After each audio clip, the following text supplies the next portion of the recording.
ज्ञानानन्दमयं देवं निर्मलम् आधारं सर्वमुपास्महे। मूर्तिवाचा पङ्गुं लङ्घयते गिरिं यत्कृपातमहं वन्दे परमानन्दमाधवम्। संस्कृतं भारतम् इत्याख्ये आमुखपटले समुपस्थितानां भवतां भवतीनां जिज्ञासूनां छात्राणां च स्वागतं व्याहरामि। अहमस्मि श्री स्वामी परांकुशाचार्य आदर्श संस्कृत महाविद्यालये व्याकरण विभागे व्याकरण प्राध्यापकः वेंकटेश शर्मा। मान्यः अस्मिन् पटले प्रचाल्यमानायाः व्याकरण विषयिणी कक्षायाः चतुर्थ दिवसे भवतां सकाशात् अहं तथा युक्तं चानिप्सितम् अथ च अकथितं च इति सूत्रद्वयम् अधिकृत्य चर्चां विधातुं समुपस्थितोऽस्मि। यथा संभवं यथा कालं च तदर्थम् अहं प्रयते अस्तु। मित्रों,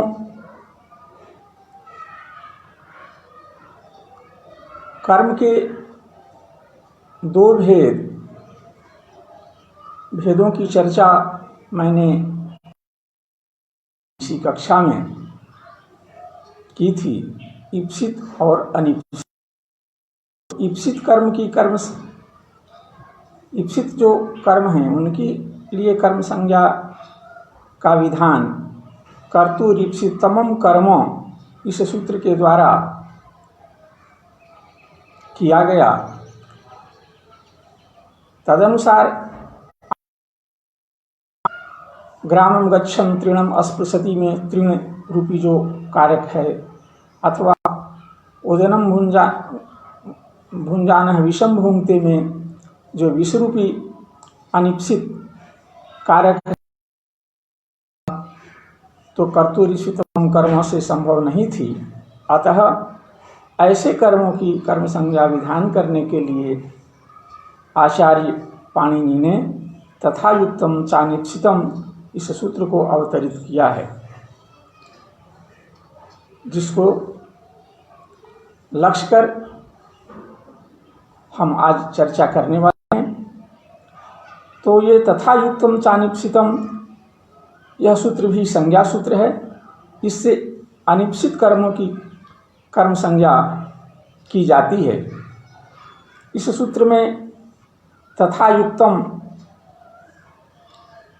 प्रथमांत पद है, च अव्यय पद है, और अनिप्सितम भी प्रथमांत पद है। अनिप्सितम उद्देश्य है और कर्तुरीप्सितम कर्म संपूर्ण सूत्र की कर्तुरीप्सितम कर्म संपूर्ण सूत्र, इसमें अनुवृत्ति आती है। तथा पद तेन प्रकारेण इति, तथा प्रकार वचने थाल, तत्शब्द से थाल प्रत्यय के द्वारा तथा शब्द बना है, और तेन प्रकारेण युक्तम तथा युक्तम, यहाँ तत्शब्द से तथा शब्द की व्युत्पत्ति होने के कारण जत तदोर्नित संबंध सिद्धांत, इसी की तरह यथा शब्द का बिना जदनुपन्नम, तदनुसार यथा येन प्रकारेण कर्तुरीप्सितमं कर्म इति कर्तृ व्यापार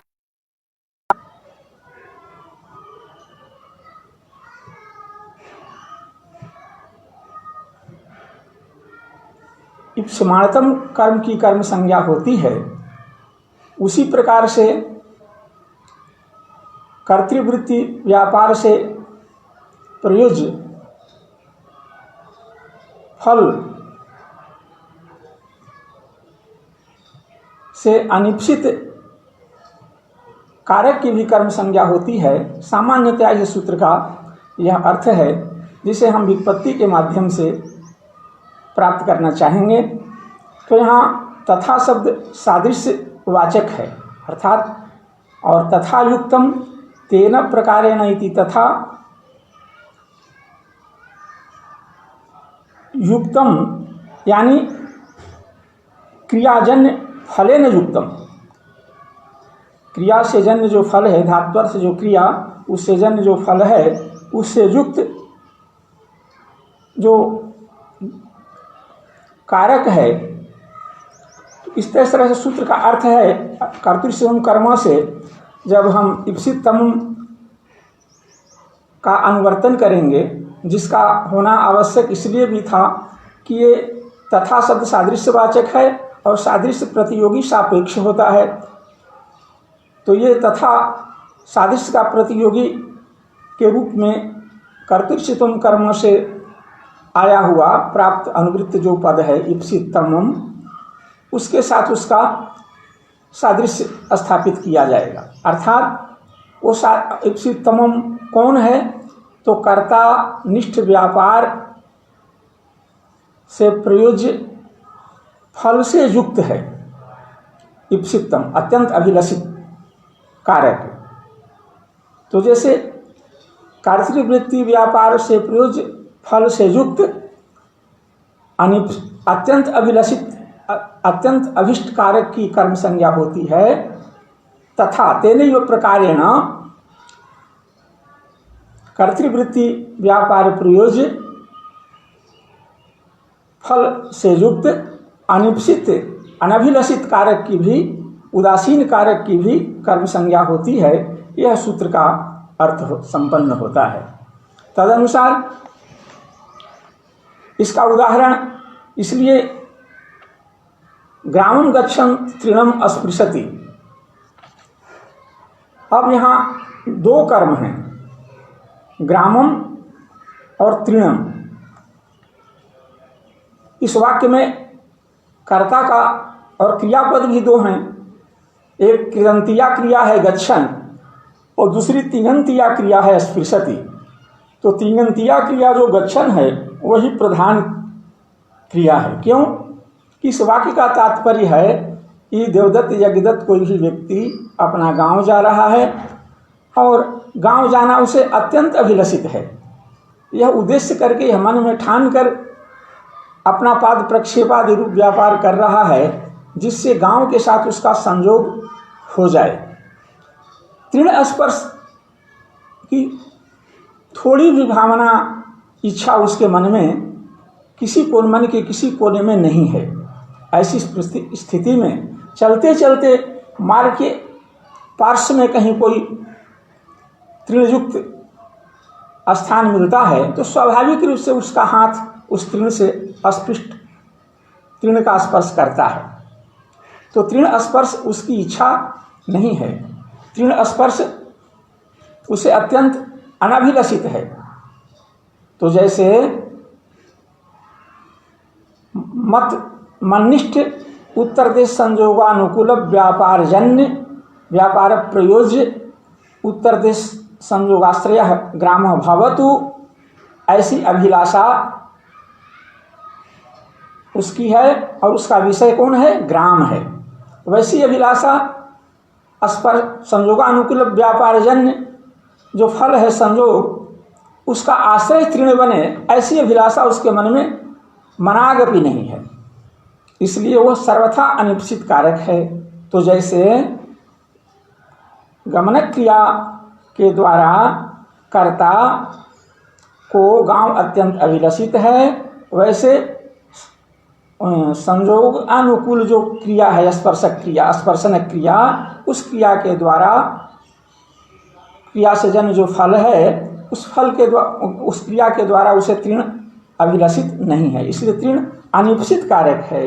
तो जैसे इप्सित कारक की कर्तृ कर्म से कर्म संज्ञा होती है, वैसे अनिप्सित कारक की भी तथा युक्तम चानिष्टम से कर्म संज्ञा होगी, और तदनुसार तृण की भी कर्म संज्ञा हो जाएगी, और कर्मणि द्वितीया से द्वितीया विभक्ति होगी, तृणम अस्पृशति होगा। जहाँ तक ग्रामम की बात है, तो ग्रामम में जो द्वितीया विभक्ति है वो कर्तृत्वम कर्म से कर्म संज्ञा होकर के हुई है। तो ये पुनः अनिप्सित क्रिया कर्म के भी दो भेद बतलाए गए थे, एक है द्वेष और दूसरा है उपेक्ष। तो उपेक्ष कर्म का ये उदाहरण है ग्रामम गच्छन् तृणम अस्पृशति। अब आगे द्वेष जो कर्म है उसका उदाहरण देते हैं, ओदनम भुंजानः विषम भुंक्ते। ओदनम भुंजानः विषम भुंक्ते, कोई बलवान व्यक्ति किसी को पकड़ लेता है, अपने शत्रु को, जिससे उसका वैर है, और अपने घर लाता है, दिखावे में काफ़ी सत्कार करता है, भोजनादि का आग्रह करता है। भोजन जब का परिवेषण जब करता है तो किसी ओदन, यहाँ ओदन शब्द है, ओदन में विषयुक्त ओदन उसके सामने परोसता है, तो व्यक्ति खा तो रहा है वस्तुतः, उसकी अभिलाषा जब भोजन पर बैठा है, भोजन करना चाहता है, उसकी उसमें व्यापार है, गल विवर अधः संयोगानुकूल व्यापार, ये हनु चलनादि व्यापार है, वह उस व्यापार के द्वारा उसे अत्यंत अभिलषित है। ओदनाः में गल विलाद संयोगाश्रय भवन्तु, ये ओदन भात जो मेरे सामने परिवेशित किया गया है वह मेरे ये चर्वणादि व्यापार के द्वारा मेरे उदर में चल जाए, इससे मुझे तुष्टि पुष्टि हो, ये सब बातें हैं। लेकिन विष तो खाना नहीं चाहता है, लेकिन वो भुजी क्रिया के जैसे ओदन के साथ भुजी क्रिया माने गल विलास संयोगन कुल व्यापार का फल ओदन पर पड़ता है, वैसे ही विष पर भी पड़ता है। विष भी गल विवर के अधः प्रदेश में प्रविष्ट हो रहा है, इसलिए वो अनिप्सित है, और वो देश के रूप में अनिप्सित है। तृण से द्वेष नहीं था, तृण अस्पृश उसके लिए नहीं था, स्पर्शन जानबूझ कर भी उसका स्पर्श कर सकता था, लेकिन विष तो जानबूझ करके नहीं खाना चाहता था, इसलिए ये द्वेष कर्म है, द्वेष कर्म का उदाहरण है। तो ये भुज धातु जो गल विराध संयोगानुकूल जो हनु चलनादि व्यापार है, उस व्यापार जो से जन्य जो फल है गल विवर अधः संयोग, उस फल का आश्रय जैसे ओदन बंध के होने से उसकी कर्म संज्ञा होती है और अत्यंत अभिलषित होने से, उसी तरह से अनिप्सित जो विष है उसकी भी कर्म संज्ञा होगी। कर्म संज्ञा होने के कारण कर्मणि द्वितीया से तृतीया विभक्ति होकर ओदनम भुंजानः विषम भुंक्ते, यह प्रयोग सिद्ध होता है। तो ये इसके बाद अब हम ये अकथितंच इस सूत्र पर चर्चा करना चाहेंगे। अकथितंच सूत्र में दो पद हैं, अकथितम समस्त प्रथमांत पद है और च अव्यय है। तो न कथितम अकथितम, कथित माने न विवक्षितम इत्यर्थ, कथितम विवक्षितम, न कथितम अकथितम अविवक्षितम, केन रूपेण अविवक्षितम। तो इसके लिए ऐसी आकांक्षा होने पर बोलते हैं कि देखो भाई, कारक के 6 प्रकार के होते हैं, आपादान, संप्रदान, अधिकरण, कर्म, करण, कर्ता।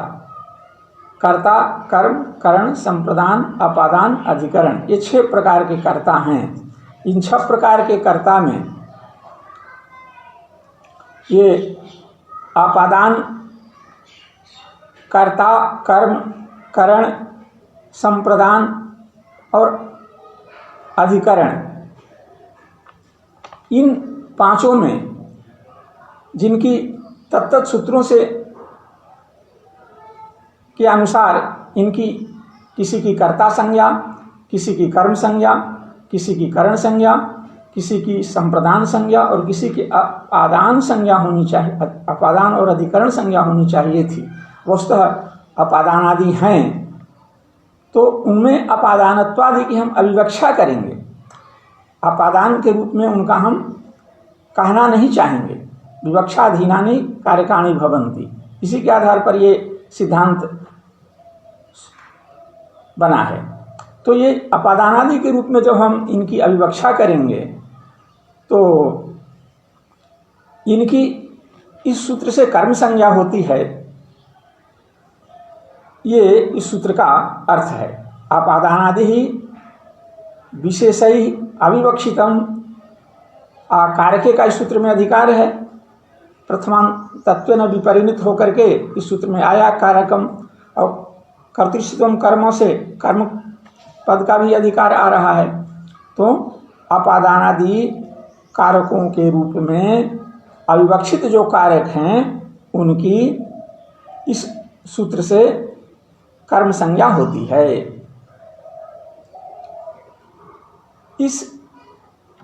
लेकिन ये इसका परिगणन कर दिया गया है, सब जगह ऐसी बात नहीं है। कुछ धातु परिगणित हैं, जिन धातुओं के कर्म के साथ ये अपादानादि का योग होगा तो इनकी कर्म संज्ञा होगी, अन्यथा नहीं। ऐसे 16 धातु हैं जिसको एक कारिका में निबद्ध कर दिया गया है, परिगणित कर दिया गया, परिगणन कर निबद्ध कर दिया गया है। वो यह कारिका है दुह्याच, दुह्याच, पच, दंड, रुधि, प्रछि, चीब्रू, सास, जीमथ, मुशाम, ये 12 हैं। आगे है निह्री तथा च, तथा निह्री कृष्वहाम, नी धातु, ह्री धातु, कृष्ण धातु और वह धातु। इन धातुओं का जो कर्म हैं, इन धातुओं के अर्थ जो व्यापार, उस व्यापार से जन्य जो फल, उस फल के आश्रयभूत जो कर्म, उस कर्म के साथ युक्त कर्मणा युज्यते इति कर्मयुक्त। कर्मणा एक करण उपपद में रहने पर युजिर योगे धातु से क्विप प्रत्यय करने पर, समास करने पर विभक्ति का लुक कर फिर स्वाद उत्पत्ति करके कर्मयुक्त शब्द बना है। तदनुसार इसका तात्पर्य है कि मुख्य कर्म के साथ क्रिया से संबद्धमान जो कारक है, जो अपादानादि कारक हैं, इन धातुओं का जो मुख्य कर्म है उस मुख्य कर्म के साथ संबद्धमान जो कारक हैं अपादानादि कारक, उनको अपादानादि के रूप में विवक्षा न रहने पर कर्म संज्ञा होती है।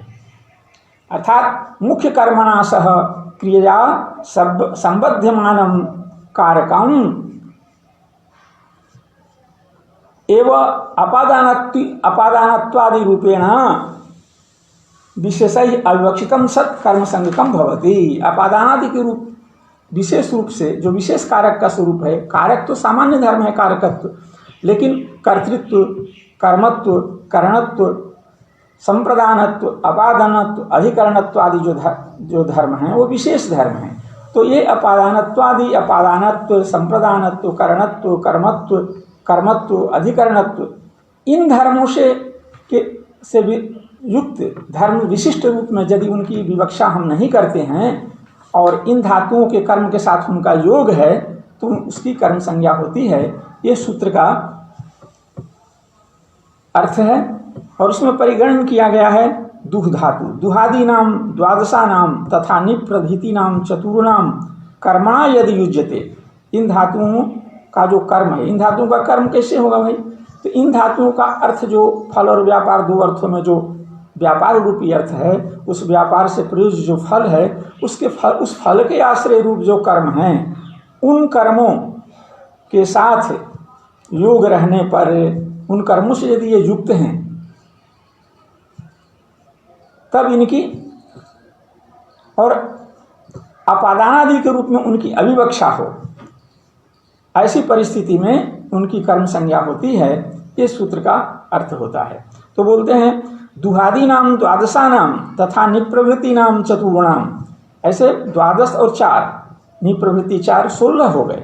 इन 16 धातुओं के जो कर्म हैं, उन कर्म से युक्त जो अपादानादि जो कारक हैं, उनमें अपादानत्वादि की अविवक्षा होने पर अकथितम कर्म से उनकी कर्म संज्ञा होती है। उसका उदाहरण है गाम दोग्धि पयः। और इसी के आधार पर, कर्म संज्ञा हो जाने के आधार पर इन धातुओं को द्विकर्मक धातु कहते हैं। इसमें एक विशेष बात आएगी, इनमें प्राचीन और नवीन का बड़ा थोड़ा सा अंतर है। प्राचीन लोग, वैयाकरण लोग इसको दूसरे रूप में कर्म संज्ञा करते हैं और नव वैयाकरण लोग उसको दूसरे रूप में कर्म संज्ञा करते हैं, जिसकी चर्चा बाल मनोरमाकार ने बहुत अच्छी तरह से की है। हम उसका अनुसरण करना चाहेंगे। अस्तु, तो गाम दोग्धि पयः, तो दोग्धि यहाँ पर क्रियापद है। दुह पहला धातु उसमें है परिगणन के अनुसार, प्राथम में है, उद्देशक क्रम से पहला धातु है दु धातु। इसलिए दु धातु के परिगणन के अनुसार जो क्रम है, दु धातु दुहादि नाम द्वादशा नाम में जो परिगणित जो धातु हैं, उसका जो क्रम है, उस क्रम के अनुसार ही उदाहरण इसमें प्रस्तुत किए गए हैं। तो इसका पहला उदाहरण है गाम दोग्धि पयः। यहाँ दोग्धि क्रियापद है। दु धातु से के लट लकार प्रथम पुरुष एक वचन में इसका प्रयोग है दोग्धि। कारक कर्ता पद का इसमें प्रयोग नहीं है, कर्ता का हम आक्षेप करेंगे, कर्तृबोधक पद का। तो गोपाल गोपः, गोपः गाम दोग्धि पयः। अब हम विचार करें दु धातु का अर्थ क्या है। दु धातु कहते किसे हैं, माने दु धातु अर्थ है क्या। तो क्षरणानुकूल व्यापार, क्षरणानुकूल व्यापार, यही दु धातु का अर्थ है। क्षरणानुकूल व्यापार।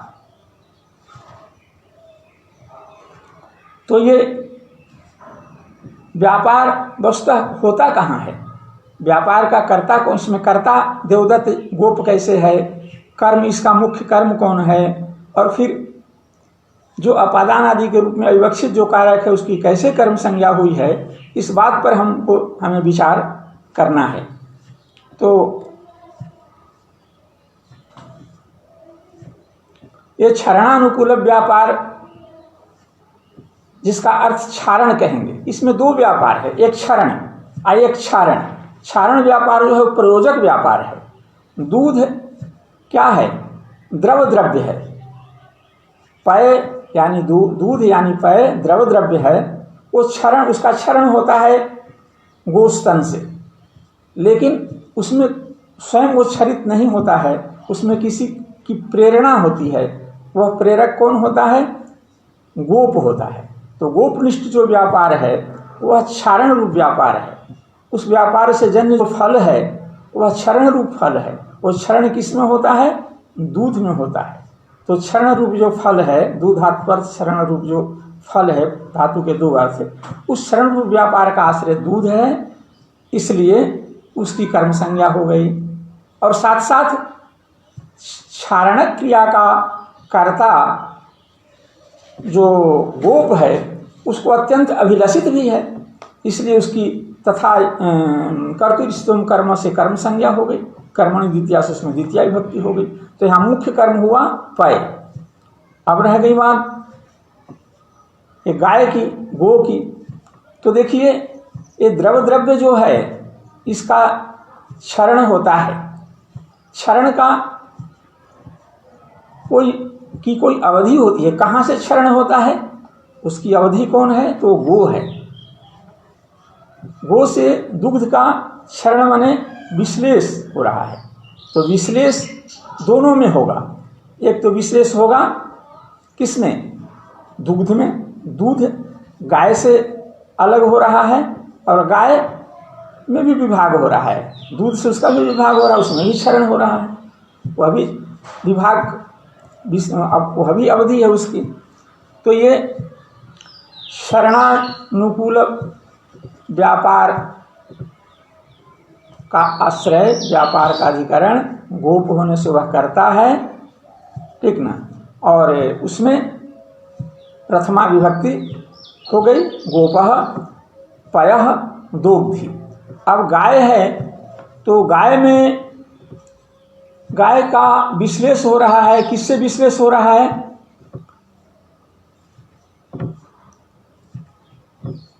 गो से विश्लेष हो रहा है। दूध का भी, दोनों एक दूसरे से अलग हो रहे हैं, दोनों एक दूसरे का संयोग का विभाजन हो, संयोग हट रहा है। तो ये गौ क्षरण में वस्तुतः पहले तो अपादान कारक है, अवधि, क्षरण की अवधि होने से अपादान संज्ञा इसकी होगी। अपादान संज्ञा होने से इसमें पंचमी विभक्ति होनी चाहिए, लेकिन हम इसमें अपादानत्व की अविवक्षा कर देंगे। और अविवक्षा करके करेंगे का, अपादानत्व की उपेक्षा कर देंगे, और उपेक्षा करके हम गो संबंधी कर्म, क्षरण रूप कर्म, तो ये धात्वर्थ व्यापार जन्य फल के आश्रय होने से, जैसे क्षरण के आश्रय पय की कर्म संज्ञा हुई, उसी तरह से क्षरण की अवधि जो है कौन, गो, उसकी भी कर्म संज्ञा हो जाएगी। और कर्म संज्ञा हो जाने से उसमें हो जाएगी, तो ये गौण कर्म होगा।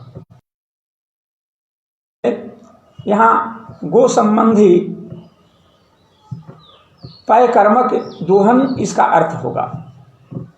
गो संबंधी पय कर्मक क्षरण, गो संबंधी जो पय वह है कर्म जिसका ऐसा जो क्षरण, ठीक ना, यही हुआ दोहन, यही दू धातु का अर्थ है। तो ये इस तरह से दोनों कर्मों में जो अपादान के रूप में विवक्षित जो कर्म है उसकी भी कर्म संज्ञा हो, उसकी भी कर्म संज्ञा, जो गो है उसकी भी कर्म संज्ञा होगी। और फिर पय तो पहले से कर्म है ही,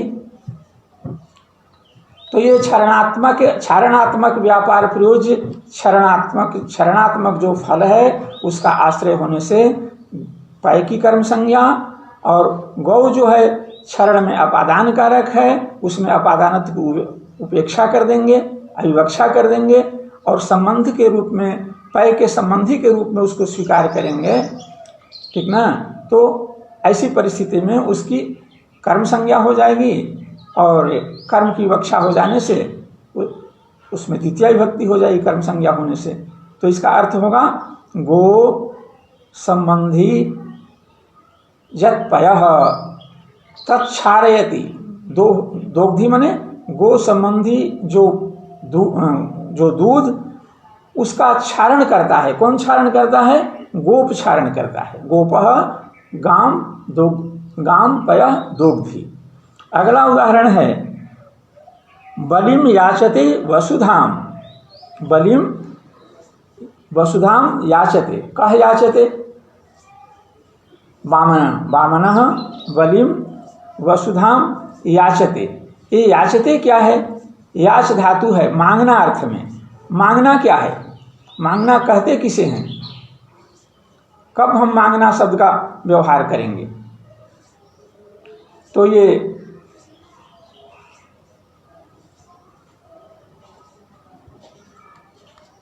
मांगना है मह्यम देहि, मह्यम देहि मुझे दीजिए। इस तरह का जो शब्द प्रयोग है, यही प्रयोग याचना है। मह्यम देहि ये शब्द प्रयोग याचना है, यानी दानानुकूल मह्यम देहि इति शब्द प्रयोग।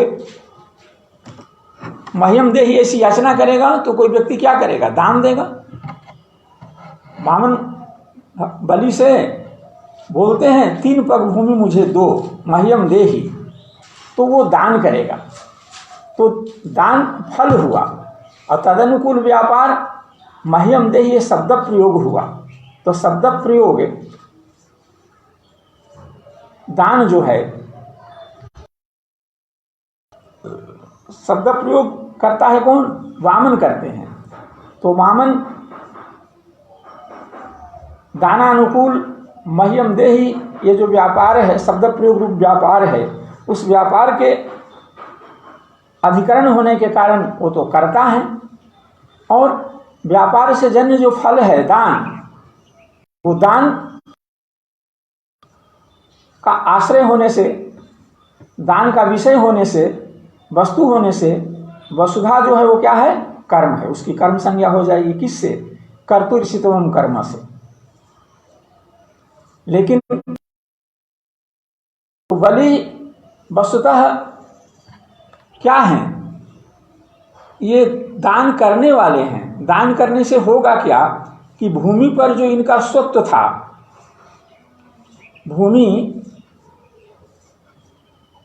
पर जो स्वत्व था वह स्वत्व की निवृत्ति होगी, ये भी एक अर्थ है। लेकिन वस्तुतः तो दान क्रिया के वो करता है, दान क्रिया के वो करता हैं। कर्ता होने से दान क्रिया के, दान भी एक क्रिया है, एक व्यापार है।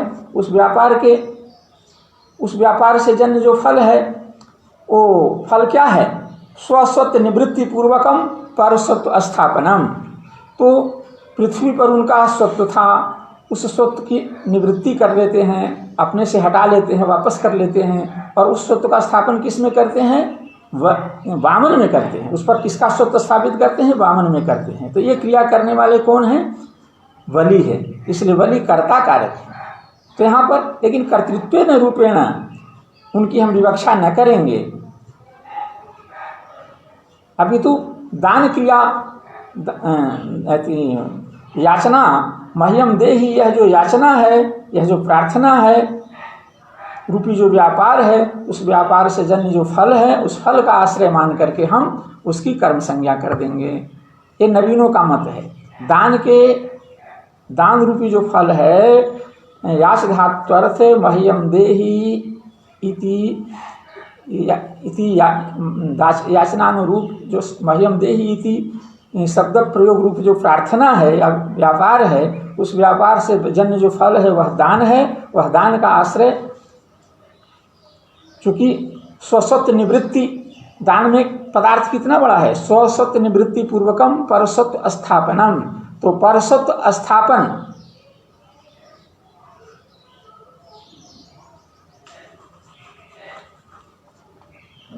परसत्व स्थापन रूपी जो व्यापार है, उस व्यापार का वह कर्ता भी है।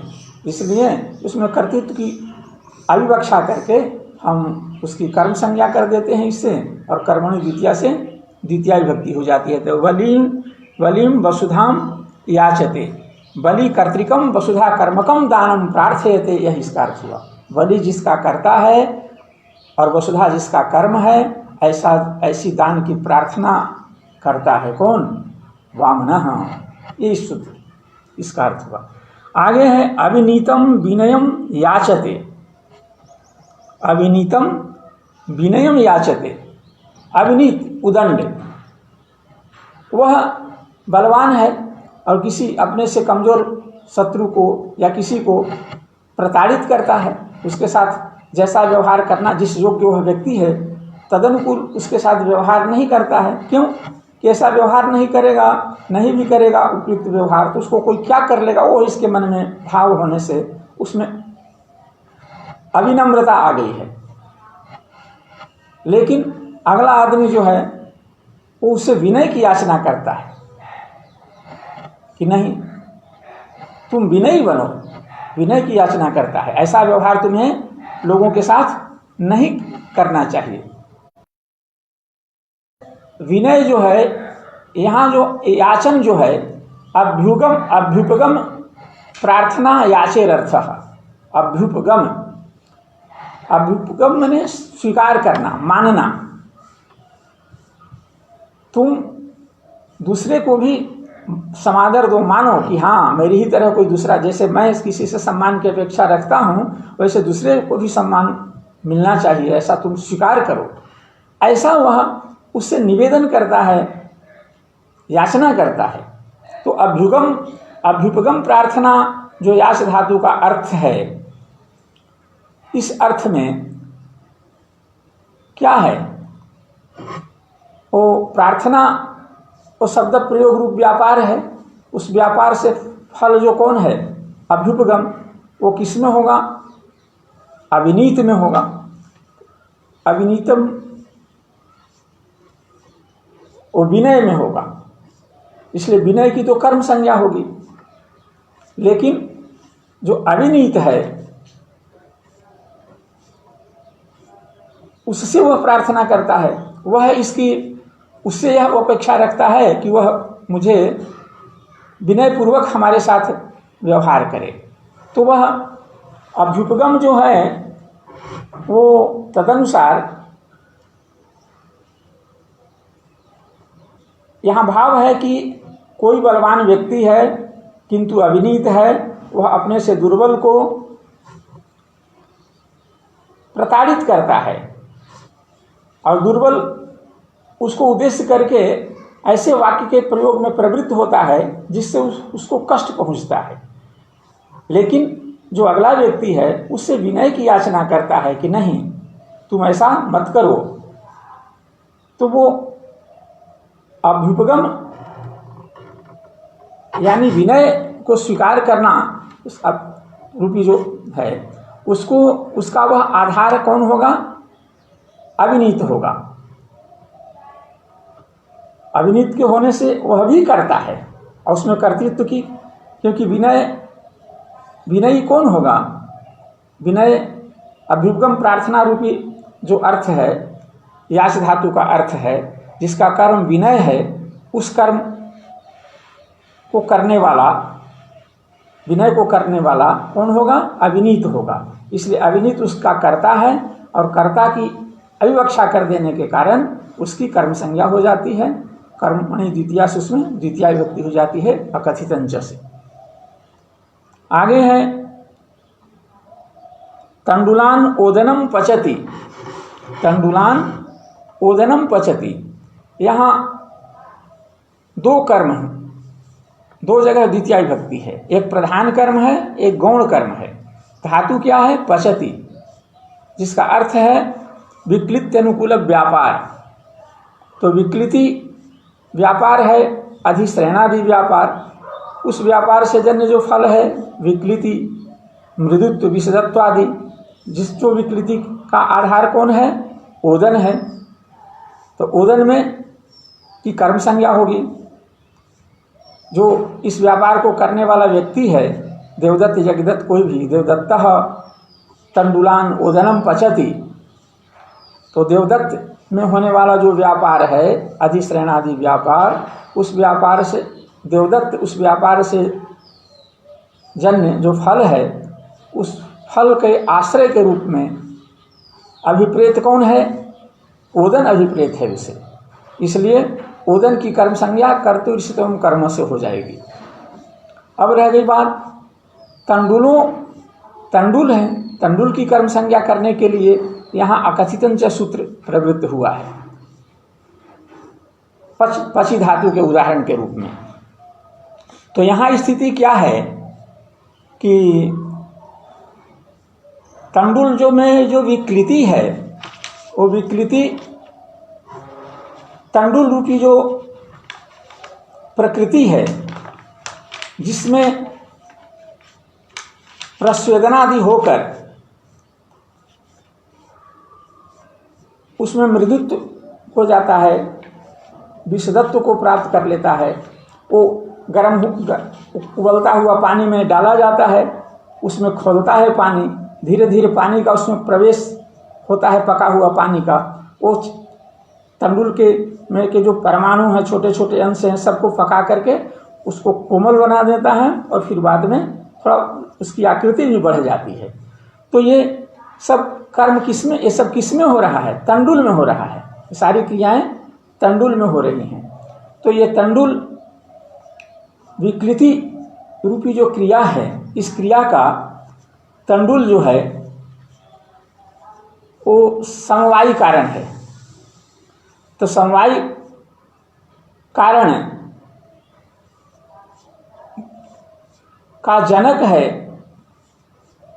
समवायी कारण से उसमें जो तंडुल में ही जो चावल उत्पन्न हो रहा है, उस समवेत जो चावल है, समय संबंध से विद्यमान जो चावल है, उस चावल में विकृति जो हो रही है, उस विकृति को जन्म देने वाला है, उत्पन्न करने वाला है, जनक है, कारण है, ध्यान देना है।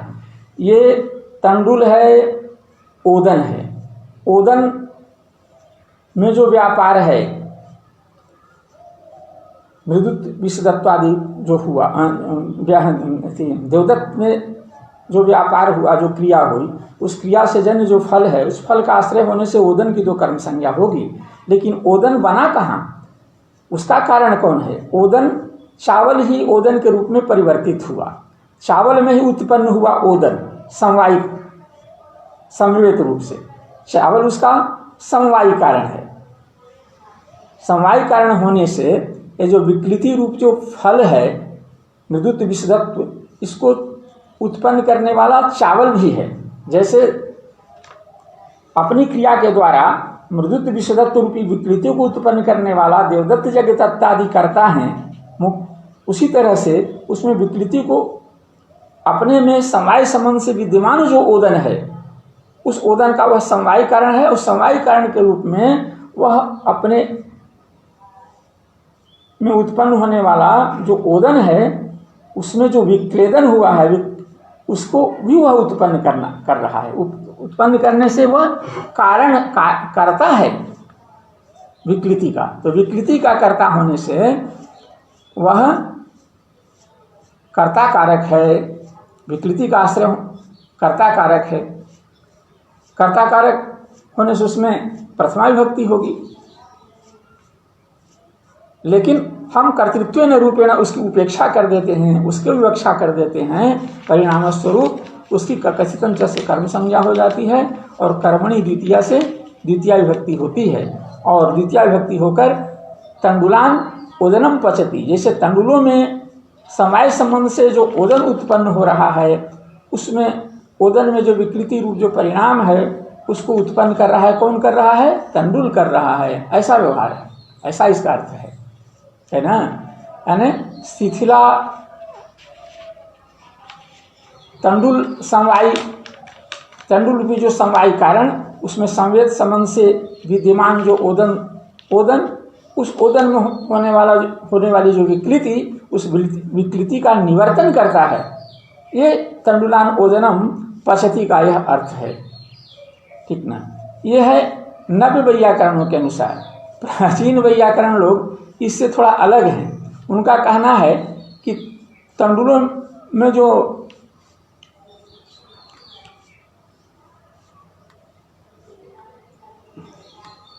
उनके अनुसार कुछ दूसरा ही अर्थ यहाँ है। उनका है कि तंडुल संबंधी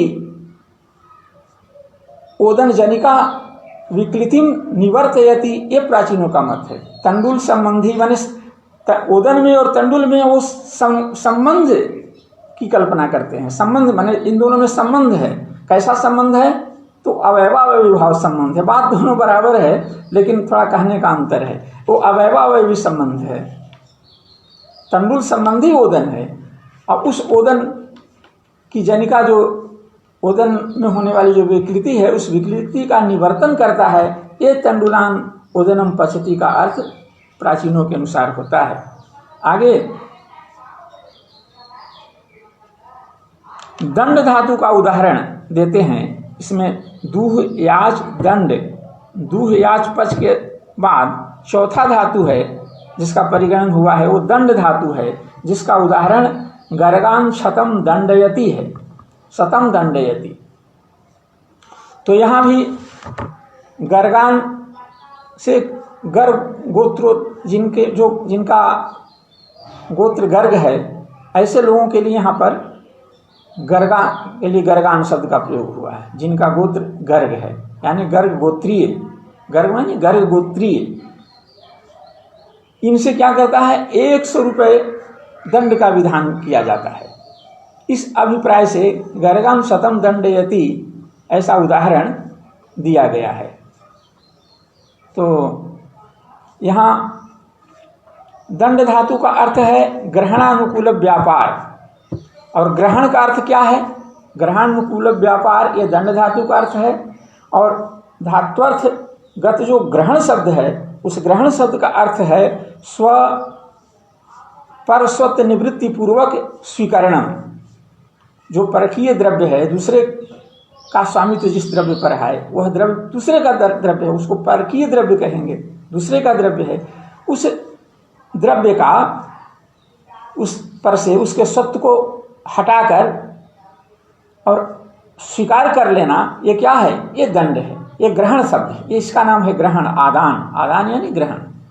दूसरे का जो धन है, उस धन से उसके सत्व को हटाकर स्वीकार कर लेना, ये ग्रहण करना हुआ। ये ग्रहणानुकूल जो व्यापार है, वही दंड धातु का अर्थ है।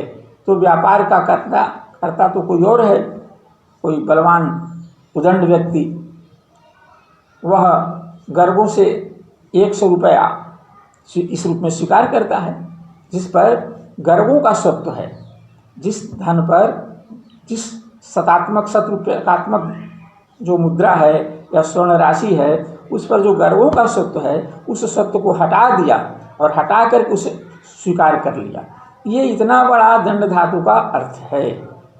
तो ग्रहण किसका कर रहा है? द्रव्य का सत्य का कर रहा है ना। ग्रहण का आदान किसका हो रहा है? ग्रहण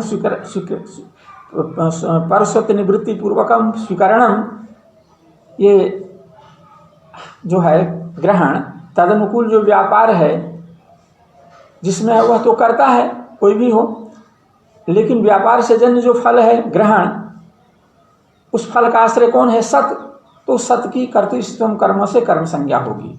लेकिन गर्ग जिस पर सत्व का अधिकार, जिसका सत पर अधिकार था, शतक स्वर्ण मुद्रा पर, उसके लिए उसमें यहाँ पर कर्म संज्ञा का विधान की बात चल रही है। तो स्वत्व जो है, स्वत्व उसका क्या है? विश्लेष हो रहा है। वो स्वत्व 7 रुपया पर किसका था? गर्ग गोत्रीय लोगों का था। उस स्वत्व का विश्लेष हो गया उनसे, तो वो स्वत्व के विश्लेष की अवधि हुए। अवधि होने से उसकी अपादान संज्ञा होगी। अपादान पंचमी से उसमें पंचमी भक्ति होनी चाहिए थी, लेकिन यहाँ ग्रहणानुकूल जो व्यापार है, उस व्यापार से जन्य जो फल है ग्रहण, जो इसका अर्थ है स्वस्वत निवृत्ति पूर्वकम स्वीकरणम, उस स्वीकरण के अनुसार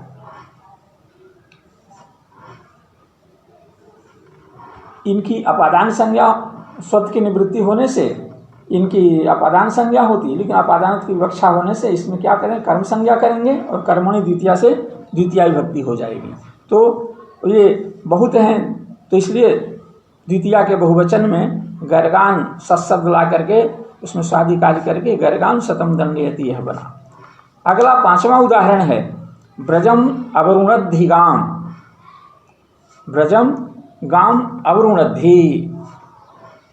ब्रज में गायों को रोकता है, अस्थायी रूप से रखता है, वहाँ से बाहर जाने नहीं देता है, ये इसका तात्पर्य है। गायों को कोई बाहर ले जाना चाहता था, लेकिन कोई व्यक्ति ऐसा करने से उसे निवृत्त किया और अस्थायी रूप से गायों को ब्रज में रहने के लिए बाध्य किया। ये यहाँ तात्पर्य है ब्रजम अवरुणद्धि गाम का। तो अवरुणद्धि में रुद्र धातु है, तो इसका उदाहरण है यह पांचवी धातु का, जिसका अर्थ है निर्गम प्रतिबंध पूर्वक यद किंचित अधिकरणक चिरस्थित अनुकूल बंधन द्वारक विधानादि व्यापार, ये रुद्र धातु का अर्थ है। और उसमें क्रियाएं इतनी होती हैं, गाय को कोई बाहर निर्गम कर रहा है, मतलब ले जा रहा है, उसको उस ले जाना जो क्रिया है, बाहर ले जाना रूपी जो क्रिया है, निर्यात रूप जो क्रिया है, उस क्रिया का प्रतिबंधक प्रतिबंधन होता है। और कहाँ प्रतिबंधन होता है? ब्रज में ही होता है। ब्रज में प्रतिबंधित करके उसको रखता है। और उसमें होता क्या है? अस्थायी रूप से गायों को ब्रज में रहने की स्थिति पैदा होती है। इस तरह का जो बंधन द्वारक विधान आदि व्यापार है, कहीं वो गौशाला में उसको बंद कर देता है, कहीं मैदान में ही खूंटों से रस्सियों में बांध देता है, या कहीं बाड़ लगा करके उसे घेर करके रखता है। ये सब व्यापार उसमें हो रहे हैं। तो उस व्यापार से जन्य जो फल है उसका वस्तुतः आश्रय तो गायें हैं। इसलिए गायों की कर्तृत्व कर्म से तद्वाचक जो गो शब्द है उसकी कर्म संज्ञा हो जाएगी। कर्मणि द्वितीया से द्वितीया विभक्ति, तो यहाँ गाम में द्वितीया विभक्ति कर्तृत्व कर्म से हुई है। रह गई बात ब्रजम की, तो ब्रजम यहाँ ब्रज जो है वो गाय जो है गाम निर्गम प्रतिबंध पूर्वकम ब्रजे चिर स्थितिकाम करोति, यह इसका अर्थ होना चाहिए। यहाँ चिर स्थिति के प्रति गाय को अस्थायी रूप से ब्रज में रहना रूपी जो कर्म क्रिया है उसमें वह किसमें हो रही है? ब्रज में हो रही है। इसलिए ब्रज यहाँ अधिकरण है। अधिकरण की यहाँ पर अधिकरणत्व की अविवक्षा हो जाती है। अविवक्षा हो जाने से अकस्तन जैसे उसकी कर्म संज्ञा हो जाएगी, और कर्म संज्ञा हो करके उसमें द्वितीया विभक्ति तो बनेगा ग्राम ब्रजम गाम अवरुणद्धि। माने तो इसके अनुसार सूत्र का वाक्य का अर्थ क्या होगा कि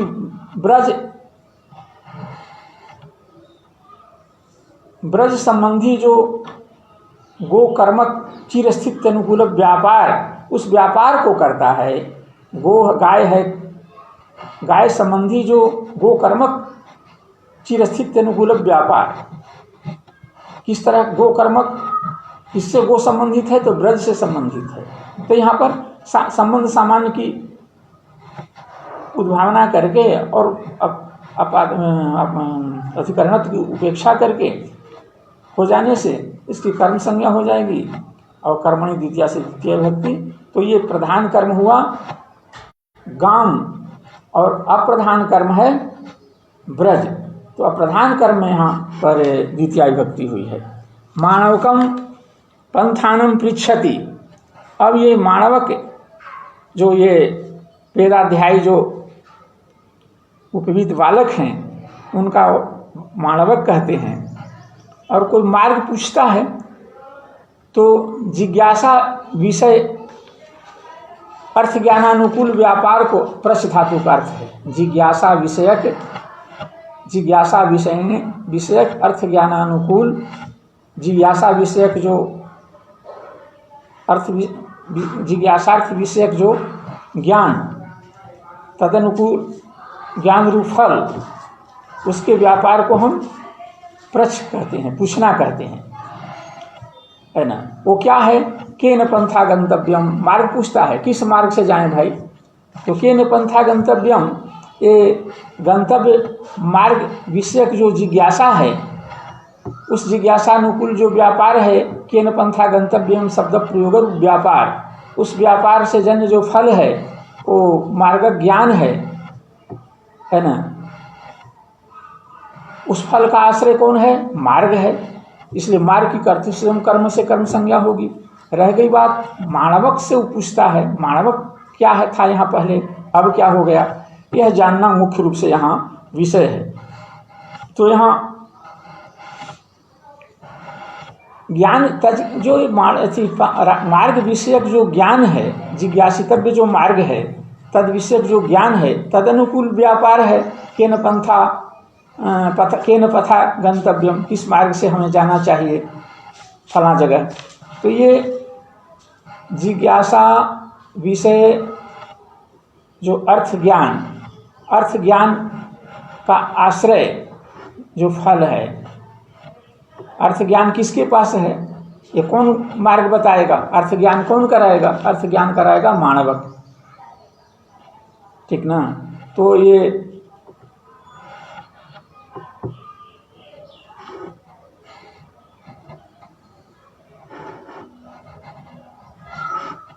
तो ये माणवक से वह पूछता है, तो माणवक के इस ज्ञान का साधन है, साधन होने से प्रकृष्टोपकारक है, प्रकृष्टोपकारक होने से इसकी करण संज्ञा हो जाएगी, और करण संज्ञा होने से इसमें तृतीया विभक्ति होनी चाहिए थी, लेकिन हम करणत्व की उपेक्षा कर देते हैं। करणत्व की उपेक्षा करने से इसकी कर्म संज्ञा हो जाएगी, और कर्म अकथितम जैसे, और कर्मणि द्वितीया से द्वितीया विभक्ति, तो माणवकम पंथानम पृच्छति। अब आगे है वृक्षम अवचिनोति फलानि, जो दुहयाच दंड रूढ़ि प्रछि ची धातु का उदाहरण है। ची धातु से का जो कर्म, उस कर्म से युक्त जो अपादानादि के रूप में अविवक्षित कारक, उसकी कर्म संज्ञा होती है। इसका उदाहरण है ये कौन, वृक्षम अवचिनोति फलानि। तो ये स्थिति यहाँ क्या है, वृक्ष से फल झरता है, च्युत होता है। च्युत स्वयं भी हो सकता है, और उस पर लोष्ट से या दंडादि से ताड़न भी हो सकता है। तो ताड़न के द्वारा जो फल नीचे गिरे हैं उनका वह संग्रह करता है, चयन करता है। तो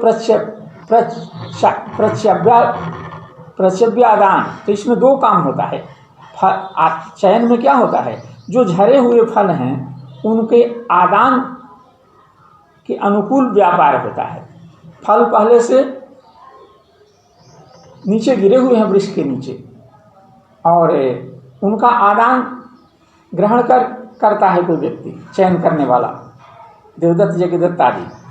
तो इसमें व्यापार जो है उसका, वो तो चेता में है जो चयन करता है, और व्यापार से जन्य जो फल है वो फल में है, उसका आश्रय फल है, और वही अभिष्ट है। कर्ता जो चेता है उसमें होने वाली जो चयनक क्रिया है, उस क्रिया के द्वारा अत्यंत अभिलषित फल है, इसलिए फल की कर्म संज्ञा होगी कर्तृश्रम कर्म से, और कर्मणि द्वितीया से द्वितीय विभक्ति। अब रह गई बात वृक्ष की, तो ये फल का जो क्षरण है, यानी जो च्यवन है, प्रच्यवन है, माने उससे चू जाता है अथवा झर जाता है, अलग हो जाता है, उसका विश्लेष है कौन, वृक्ष। वृक्ष विश्लेष की अवधि होने से वो कहाँ से झरता है, वृक्ष से झरता है। तो विश्लेष की अवधि होने से है ना, ध्रुवम अपाय अपादानम से उसकी अपादान संज्ञा होगी, और अपादान पंचमी से पंचमी भक्ति होनी चाहिए। लेकिन हम अपादानत्व की उसमें अविवक्षा कर देते हैं। अब अदानत्व की अविवक्षा करने से होगा क्या, तो वो विवक्षा कर देंगे, वहाँ अकर्मत्व की विवक्षा कर देंगे, समझे।